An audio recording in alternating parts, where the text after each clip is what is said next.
ओम नमो भगवते वासुदेवाय। ओम श्रीकृष्णाय परब्रह्मणे नमः।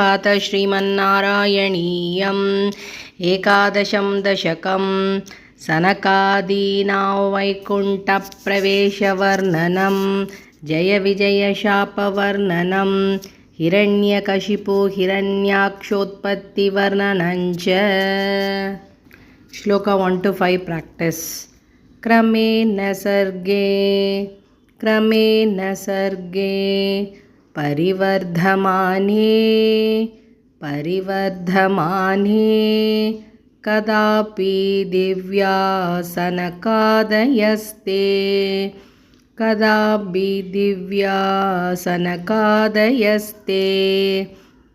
भवद्विलोकाय विकुण्ठलोकं प्रपेदिरे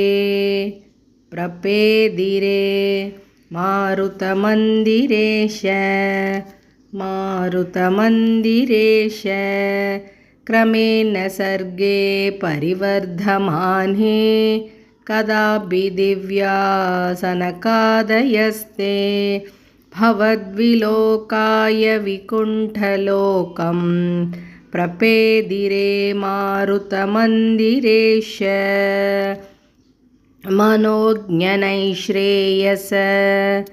मनोज्ञैश्रेयस काननाद्यैः अनेकवापि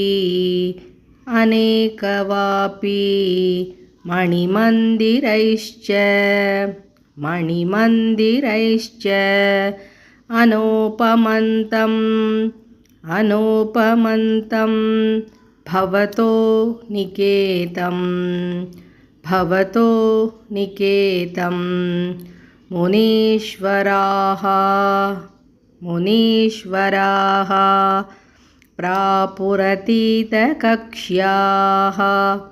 प्रापुरतीतकक्ष्याः मनोज्ञनैश्रेयसकाननाद्यैः अनेकवापि मणिमन्दिरैश्च अनूपमन्तं भवतो निकेतं मुनीश्वराः प्रापुरतीतकक्ष्याः भवद्दिदृक्षून् भवनं विवीक्षून्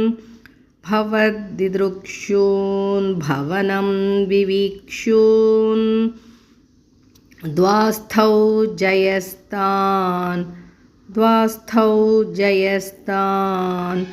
विजयोऽप्यरुन्धां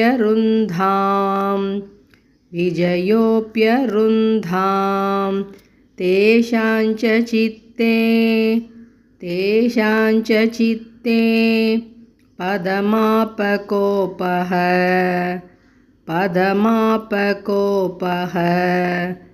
सर्वं भवत्प्रेरणयैव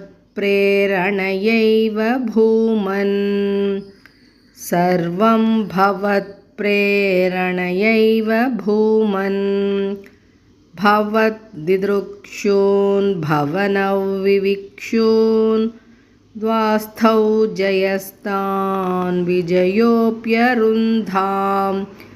तेषाञ्च चित्ते पदमापकोपः सर्वं भवत्प्रेरणयैव भूमन्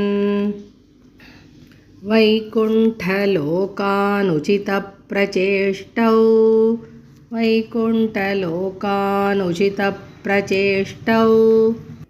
कष्टौ युवां दैत्यगतिं भजेतम्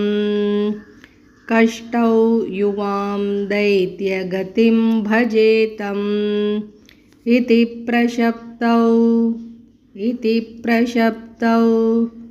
भवदाश्रयौ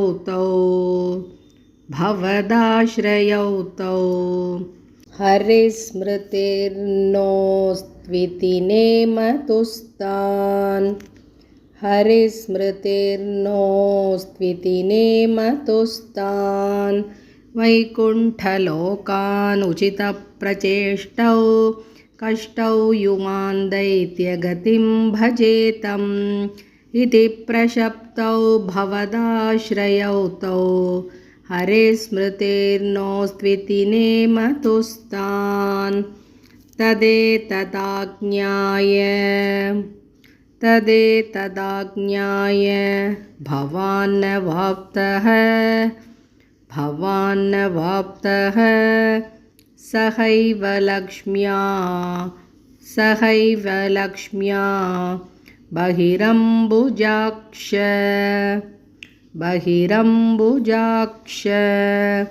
खगेश्वरां सार्पित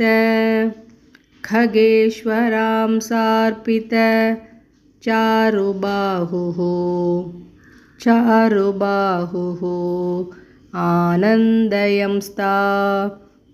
आनन्दयंस्तान् अभिराममूर्त्या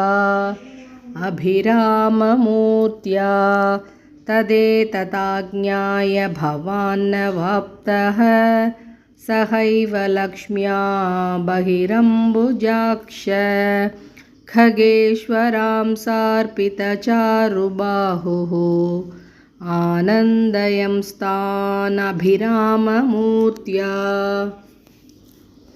राम राम।